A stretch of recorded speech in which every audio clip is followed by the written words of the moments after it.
Oh, hey. So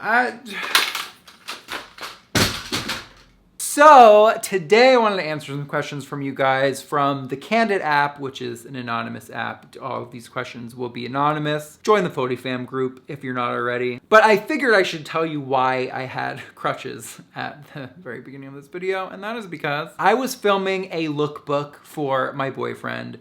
He used to just have food on his channel, and this was like the first video where he's like incorporating fashion, so like it's more of a lifestyle thing. I'll link the video below so you can see where I injured myself. So there was the shot where I was getting him and our friend Tima's shoes. So I was like crouching on the ground and like filming their shoes, but I was also holding Warden. So Warden, being a dog, he saw people running and he's like, hey, that looks like a great idea. So he started running with them. And so he pulled me this way and my knee was like, all right, I'll go this way. But the rest of me has to protect this camera. So I was holding the camera, making sure it wasn't falling.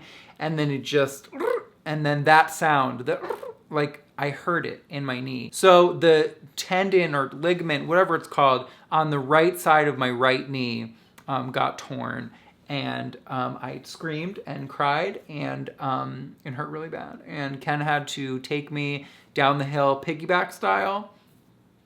It was a great time. I went to the doctor the next day, and I got crutches, and he said it's gonna take 4 to 6 weeks to heal, and I just need to like, you know, stay off it and not put pressure on it. Now, like today, it feels so much better. I mean, it's not perfect. I'm putting all my weight on my left foot right now.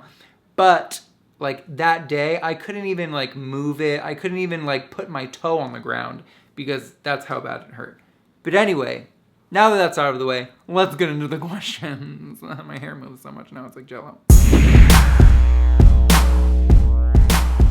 Of course, I decided to start standing in my videos when it's not comfortable to stand. I'm so smart. The first question is, who is the best YouTuber?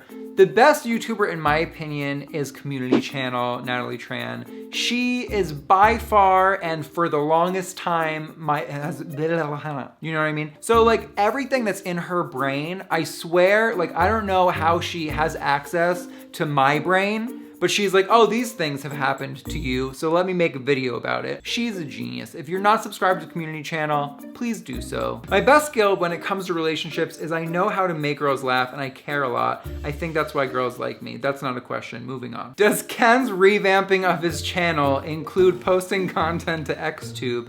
And how would one go about supporting that content? You can join his Patreon, patreon.com/ruleofyum. Have you been walking side to side lately? It's very insensitive. Why, yes, I have.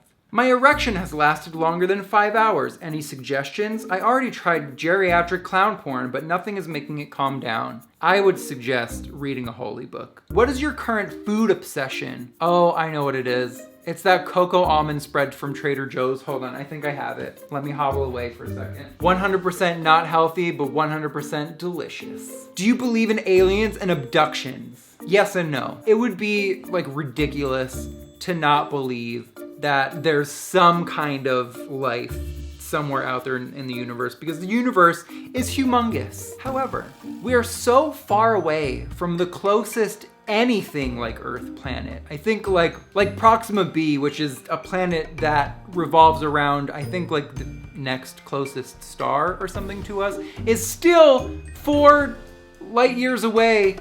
I think that's far. It would take like 70,000 years to get there. I hope I'm getting these numbers correctly. I just heard Neil deGrasse Tyson say it. So like alien abduct, like there's never been any like proof. I'm really one for like, evidence needs to be happening for me to believe something, you know what I mean? Are you reading any good books right now? I am. And by reading, I mean listening to.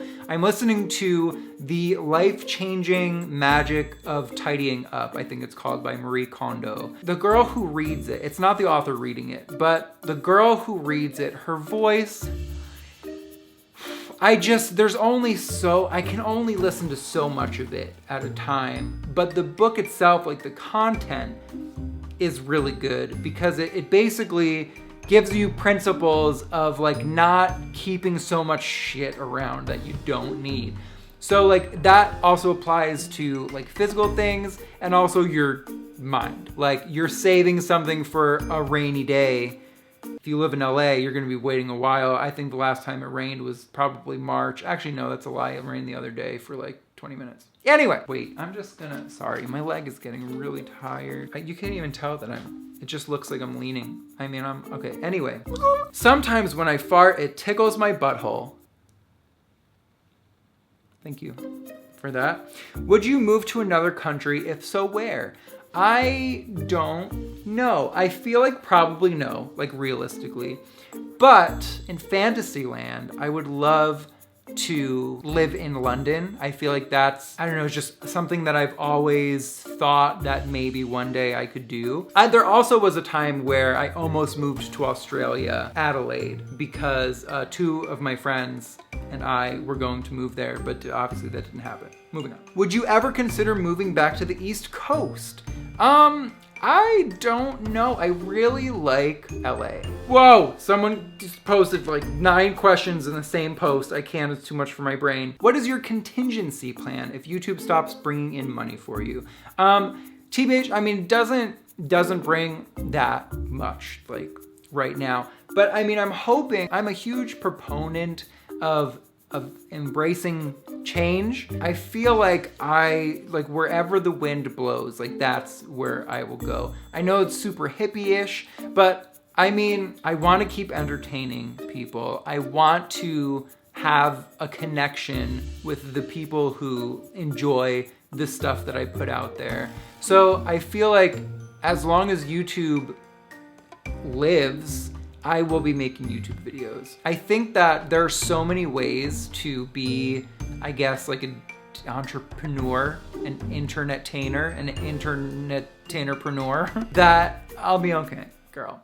Thank you. If YouTube never existed, what type of job would you think you would be doing? So I went to school for public relations, communication, and with a year left in my college career, I decided that that is something I never want to do. So not that, but that is what I have a degree in. I don't know. I feel like I would always have found a way to be creative and make a living from being creative. It's something that I've always been passionate about. Like me and my friends used to make videos just amongst ourselves in high school, and we used to just watch the videos ourselves, which sounds a little bit narcissistic, but it was just fun. It was just fun for us. And the fact that I can do that to some degree now it just makes me happy. So, I mean, I would definitely still be doing something in the realm, I feel. Is it worse to fail at something or never attempt it in the first place? It is 100% worse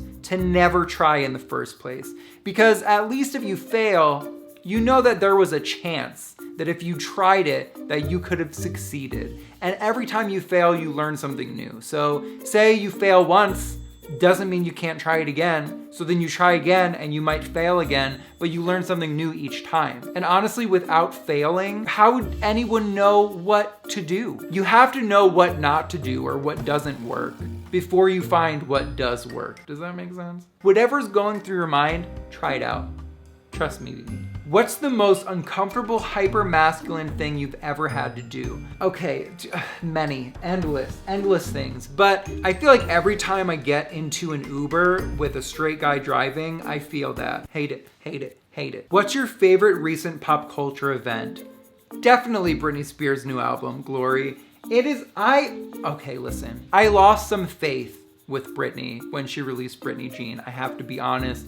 That album was NG. Not good, but Glory is glorious. It is so good. Every song, even Private Show on some level, is amazing. Like, if you didn't give Glory a chance yet, just trust me. Just trust me. Okay, that was a Just Love Me reference as a song on the album. You'll know if you listen to it. If you could do one illegal activity without any consequences, what would you do? 100% steal money from a bank. Like what? I think the term is robbing. That would be easier and shorter to say. Rob a bank. Then you can do like whatever you want, right? Okay, maybe I'll rob multiple banks. And the last question, there's so many questions here, but I don't want to have like a 40-minute video here. Have you ever struggled with your self-image, ma'am, sir? Ma'am, sir, hello. I mean, I still struggle with how I perceive myself and how I want to look. Body images. I used to hate my nose. I used to hate my hair. Like this is the longest my hair has ever been, and that's because I hated the fact that my hair was curly. Even when it was longer before, I would straighten it most of the time. But I feel like the older I get, the more accepting of myself that I am. And I don't know if there's something that could have sped up that process. I think it's a matter of how much energy you put into criticizing yourself and how much energy you put into uplifting yourself. And it's great to criticize yourself, but not when it comes to things like you have a big nose, because rhinoplasty is expensive. No, but for real, like I think my nose is fine now. And I used to think it was so hideous. Another example of where it's okay to criticize yourself. I think the fact that I criticized myself with not having eyebrows was fine because eyebrow pencils exist. So guess what? Filled in my eyebrows, feel a lot better. Think my eyebrows look great. I know that when I exercise, I have more energy and I am happier because exercising releases endorphins. So if I criticize myself for being lazy, that's then a good thing that it motivates me to exercise. So it depends on like what it is and how much you hate it, I guess. And if you can change it, if you want to change it, if it's even something you should change. And there's all these things that you have to like sift through and figure out before you reach a place where you're like, okay, it's okay that I want to change this, and this is something that I have learned to love and accept about myself. The answer to your question is yes. I've had many moments / years of that. Ooh, and it's getting hot in here. I'm gonna put the air conditioner on right now before I even finish the video. I am dying. I got so much footage to edit. I've been recording for 50 minutes. 50 minutes. I also have to charge this camera. Okay, I'm almost at a point. Really? I just turned you on. How do you have, wow. It heard me. Yeah, that's right. Okay, I'm gonna shut up now, okay? And what is my name? Oh, my name is Nicole Foti. You're watching Soundly Awake, and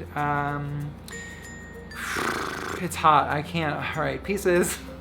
So have you ever been choking on water and someone goes, just drink water, just drink water. Just drink water. Which is basically like the best advice ever. Wrong. Holy, no, okay, I'll be right there, I gotta go, my house is on fire for some reason. Oh, just put more fire on it.